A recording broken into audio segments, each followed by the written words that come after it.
Hello everyone, मैं doctor Vibhas Kumar occupational therapist Amar CSI पर स्वागत करता हूं। आज हम एक ऐसे महत्वपूर्ण विषय पर बात करने वाले हैं जिसका समाधान हर घर में चाहिए। बच्चे खाना क्यों नहीं खाते और बच्चों को खाना कैसे खिलाएं, या फिर उसे खिलाने के लिए क्या क्या टिप्स एंड ट्रिक्स और तरीके अपनाना चाहिए। आपने देखा होगा कई बार बच्चे खाना खाना पसंद नहीं करते। जैसे खाना मुंह में तो लेते हैं पर निगलते नहीं है, या फिर उसे चबाते नहीं है, या सिंपली मुंह घुमा लेते हैं। इन सब के कुछ न कुछ कारण है जिसे अलग अलग तरीके से खिलाया जा सकता है। आज हम इन सब के कारण और सभी अलग अलग तरीके या टिप्स एंड ट्रिक्स के बारे में डिस्कस करेंगे जिससे बच्चे आसानी से खा लें। अगर आपके बच्चे में भी खाने को लेकर कोई प्रॉब्लम है तो इस वीडियो को लास्ट तक ध्यान से देखिए और बताए गए तरीके को अपनाइए। इस तरीके से आपका बेबी जरूर खाने लगेगा। सबसे पहले इसके कारण को जानते हैं। अगर बच्चे बार बार खाने को रिफ्यूज करते हैं या मना करते हैं तो इसके बहुत सारे रीजन हो सकते हैं, जैसे sensory issues, behavioural problem, food aversion, social and emotional factor, parenting style, food allergy, hunger regulation, change in routine, feeding difficulties, food insecurity, dental problems, developmental delay, medical condition etc। सबसे पहले आपको ये पता करना है कि आपके बच्चे किस रीजन से खाना नहीं खा रहे हैं। फिर इस रीजन के अकॉर्डिंग अलग अलग तरीके को अप्लाई करके उसे खिलाना है। तो आइए इन सभी रीजन्स को डिटेल्स में समझते हैं। ये वीडियो थोड़ा लंबा हो सकता है, लेकिन जब तक आप खाना नहीं खाने के रीजन को जानेंगे तब तक उसे प्रॉपर तरीके से खिला नहीं सकते। पहला रीजन है सेंसरी इश्यूज। सेंसरी इशू का मतलब है कि उनको खाने की टेक्सचर्स यानी स्पर्श, स्मेल यानी गंध या एरोमा, या फिर टेस्ट यानी स्वाद आदि पसंद नहीं आते हैं। टेक्सचर सेंसिटिविटी में बच्चों को खाने की टेक्सचर पसंद नहीं आती है, जैसे कि उन्हें हार्ड यानी कठोर या जिलेटिनियस टेक्सचर से नफरत हो सकती है। टेस्ट सेंसिटिविटी, कुछ बच्चों को खाने की टेस्ट यानी स्वाद में अधिक चुनौती महसूस होती है, जैसे कि खट्टा, मीठा या चटपटा खाना नहीं चाहते हैं। एरोमा सेंसिटिविटी, किसी बच्चे को खाने की एरोमा यानी स्मेल या फिर खुशबू पसंद नहीं आती है, जिससे वो खाने को अवॉइड करते हैं। सेंसरी ओवरलोड, बहुत सारे सेंसरी स्टिमुलाई एक साथ होने से, जैसे noisy environment, bright lights, strong smells आदि में बच्चों को खाना खाने में मुश्किल हो सकती है। फूड सिलेक्टिविटी, कुछ बच्चे स्पेसिफिक खाने को ही पसंद करते हैं और बाकी को अवॉइड करते हैं। दूसरा रीजन है फूड एवर्जन। इसका मतलब होता है कि बच्चे को किसी पार्टिकुलर खाने के स्वाद, टेक्सचर या स्मेल पसंद नहीं आने के कारण उस खाने को अवॉइड करते हैं या उन्हें उस खाने से नफरत होती है। ये एक common sensory issues food selectivity हो सकती है। नेक्स्ट रीजन है बिहेवियरल इश्यूज। ये हम पेरेंट्स के जाने अनजाने में गलती से बच्चों में डेवलप हो जाता है। उदाहरण के तौर पर आप समझ लीजिए, जब हम अपने बच्चों को कोई न्यूट्रिशियस खाना खिलाना चाहते हैं लेकिन वो रिफ्यूज कर दे तो हम उसे जबरदस्ती खिलाते हैं, या ओवर केयर के कारण हम दूध में बिस्किट मिक्स करके दे देते हैं जिससे वो कुछ भी खा ले, और वो खा भी लेते हैं, लेकिन यही हमारी गलती हो जाती है। जैसे ही हम बच्चों के जिद और रोने से उनके पसंद का खाना दे देते हैं तो उसे ये समझ आ जाता है कि मेरे जिद या रोने से या फिर टेंट्रम करने से मेरे मन का होता है। इससे उस बच्चों में बिहेवियरल इशू या टेंट्रम डेवलप हो जाती है। इसे एक और एग्जाम्पल से समझते हैं। कई पेरेंट्स बच्चों को खिलाने के लिए मोबाइल या टीवी देखने को दे देते हैं। इससे उस बच्चे के मन में ये बैठ जाता है जब तक मोबाइल नहीं मिलेगा तब तक खाना खाना नहीं है। इन सभी के बेस्ट सॉल्यूशन के बारे में हम लोग बाद में बात करेंगे। अभी नेक्स्ट रीजन को समझते हैं। सोशल और इमोशनल फैक्टर, बच्चों में किसी भी तरह का एंजाइटी, स्ट्रेस होने से भी बच्चे खाना नहीं खा सकते हैं। नेक्स्ट रीजन है पेरेंटिंग स्टाइल। बच्चों के खाना नहीं खाने का पेरेंटिंग स्टाइल से भी संबंध हो सकता है। पेरेंटिंग स्टाइल बच्चों के बिहेवियर और प्रेफरेंसेज पर प्रभाव डालता है। इसे कुछ पेरेंटिंग स्टाइल से समझते हैं। पहला, अथॉरिटेटिव पेरेंटिंग। इस पेरेंटिंग स्टाइल में पेरेंट्स नियमितता और संवेदनशील से बच्चों को पालते हैं। बच्चों को खाने के विषय में भी उनका सहारा होता है और वो स्वाभाविक रूप से भोजन की अपनी रुचि बनाते हैं। Second, authoritarian parenting. इस पेरेंटिंग स्टाइल में पेरेंट्स स्ट्रिक्ट होते हैं और नियम का पालन करने के लिए दबाव डालते हैं। ऐसा करने से बच्चों के खाने पर निगेटिव प्रभाव पड़ सकता है और वो खाना नहीं खाते हैं। तीसरा, परमिसिव पेरेंटिंग। परमिसिव पेरेंट्स अपने बच्चों को अधिक फ्रीडम देते हैं, जिससे बच्चे अपनी पसंद के भोजन को अधिक चुन सकते हैं।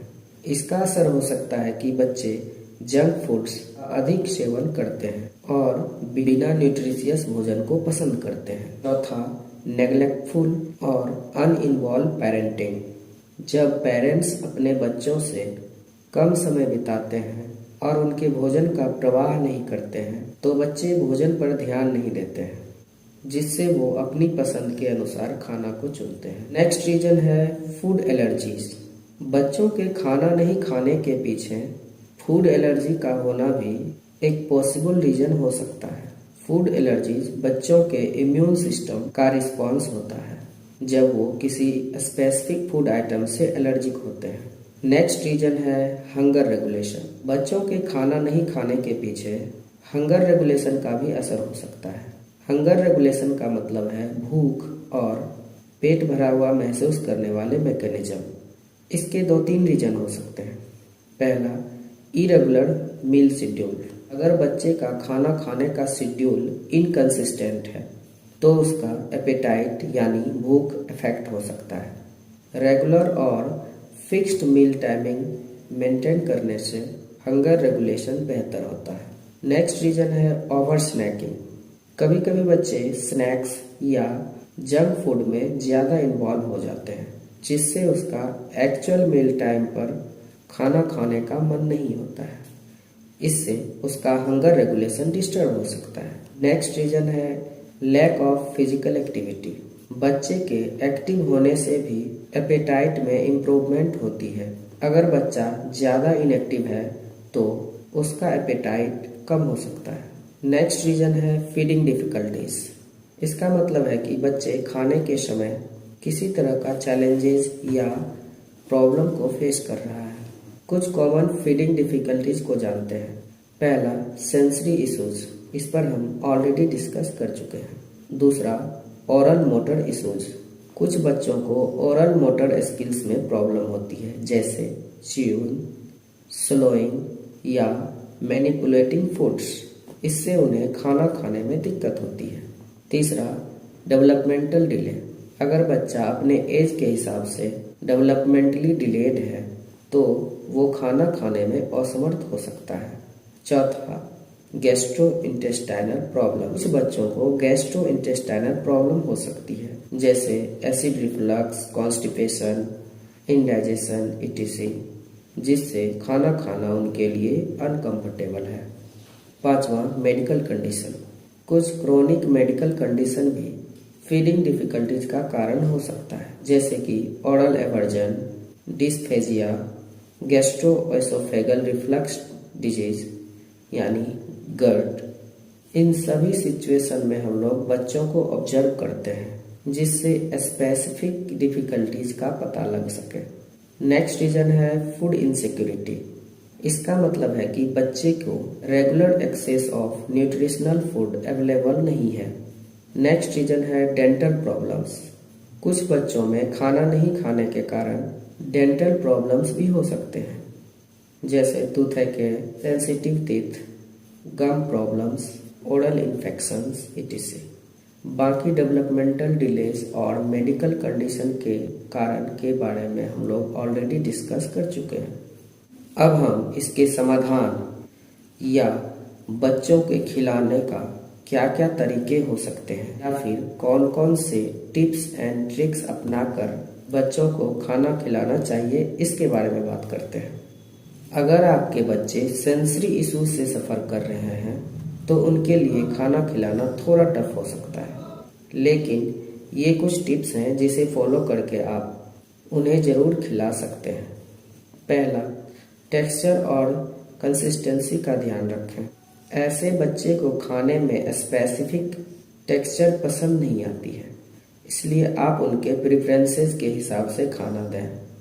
सम childrens prefer soft food while others may like crunchy textures. दूसरा tips, gradual introduction of new foods. नए फूड्स को धीरे धीरे इंट्रोड्यूस करें। बच्चों को थोड़ा थोड़ा नया खाना देना है ताकि body sensory system gradually adjust हो सके। तीसरा, फैमिलियर फ्लेवर्स। उनके फेवरेट फ्लेवर को यूज करें। अगर कोई स्पेसिफिक टेस्ट उन्हें पसंद है तो उस फ्लेवर को इनकॉर्पोरेट करें। चौथा, विजुअल अपील। खाना को विजुअली अपीलिंग बनाएं। ब्राइट कलर और अट्रैक्टिव प्रेजेंटेशन का यूज करें। आप डिफरेंट शेप का भी यूज कर सकते हैं। पांचवा, sensory friendly utensils and environment. बच्चों को खाना खिलाने के लिए सेंसरी फ्रेंडली यूटेंसिल्स का यूज करें। शांति और सुकून एनवायरनमेंट में खिलाएं। सिक्स्थ है, स्मेल कंसिडरेशन। कुछ बच्चों को खाने की स्मेल से भी प्रॉब्लम होती है। आप उनके लिए स्ट्रॉन्ग स्मेल से ध्यान रखें। सेवंथ, ब्रेक अलाउ करें। अगर बच्चे खाने के बीच में खाना बंद कर देता है तो उसे फोर्स नहीं करें। थोड़ा ब्रेक लेकर बाद में दोबारा कोशिश करें। Eighth, food play. खाना खिलाने में कुछ बच्चों को इन्वॉल्व करने के लिए फूड प्ले का आइडिया भी काम कर सकता है। उन्हें खाने के साथ इंटरेक्ट करने का मौका दीजिए। Ninth, consistent routine. बच्चों के लिए खाना खिलाने का फिक्स्ड रूटीन बनाएं। रेगुलर टाइमिंग और एक कंसिस्टेंट इन्वायरमेंट उन्हें सपोर्ट करेगा। Tenth, professional guidance. अगर आपको लगता है कि बच्चे के सेंसरी इश्यूज के कारण खाना खिलाना मुश्किल हो रहा है तो किसी ऑक्यूपेशनल थेरेपिस्ट से कंसल्ट करें। उनका पर्सनलाइज्ड गाइडेंस आपको सही तौर पर मदद कर सकता है, या फिर आप हमसे भी कंसल्ट कर सकते हैं। हमेशा याद रहे कि हर बच्चा अलग होता है, इसलिए एक ट्रायल एंड एरर अप्रोच अपनाना होगा। आप बच्चे के रूटीन को ऑब्जर्व करें और धीरे धीरे उनके लिए सही तौर पर अप्रोच डेवलप करें। अगर आपके बच्चे में फूड एवर्जन यानी कि किसी स्पेसिफिक फूड को लेकर नफरत या पसंद नहीं करते हैं तो ये कुछ स्ट्रेटजीज हैं जिसे अपनाकर आप उसे खिला सकते हैं। पहला, स्लोली इंट्रोड्यूस न्यू फूड्स। थोड़ा थोड़ा करके नया खाना दीजिए ताकि बच्चा उसे ग्रेजुअली एक्सेप्ट करे। दूसरा, पॉजिटिव रीइंफोर्समेंट। जब बच्चा कोई नया खाना ट्राई करता है या उसमें इम्प्रूवमेंट दिखाता है तो उसे प्रेज करें। पॉजिटिव रीइंफोर्समेंट के थ्रू उन्हें मोटिवेट करें, जैसे wow, very good, give me high five, high 10 etc. Fourth, make it fun. खाना खिलाने को फन बनाएं। अट्रैक्टिव प्रेजेंटेशन का यूज करें। डिफरेंट शेप्स काटकर सर्व करें और कलरफुल प्लेट्स का इस्तेमाल करें। फिफ्थ, पीयर प्रेशर का यूज ना करें। बच्चों को किसी और बच्चे के थ्रू खाना खिलाने के लिए फोर्स ना करें, ये उनके लिए प्रेशर क्रिएट कर सकता है। Sixth, variety in foods. हर बार एक ही तरह का खाना नहीं दीजिए। बच्चों को वैरायटी पसंद होती है, इसलिए अलग अलग तरीके से खाना बनाएं। Seventh, consistent meal time. Eighth, food as reward. कुछ बच्चों को खाने में इंटरेस्ट बढ़ाने के लिए उसे फूड को रिवार्ड के तौर पर देखा जा सकता है, लेकिन उसे लॉन्ग टर्म सॉल्यूशन ना बनाएं। अगर बच्चों को बिहेवियर इश्यूज के कारण खाने में प्रॉब्लम हो रही है, ये बिहेवियर इशू वेरियस रीजन से हो सकते हैं, जैसे कि mood swings, attention issues, anxiety या किसी स्पेसिफिक सिचुएशन के लिए रेजिस्टेंस।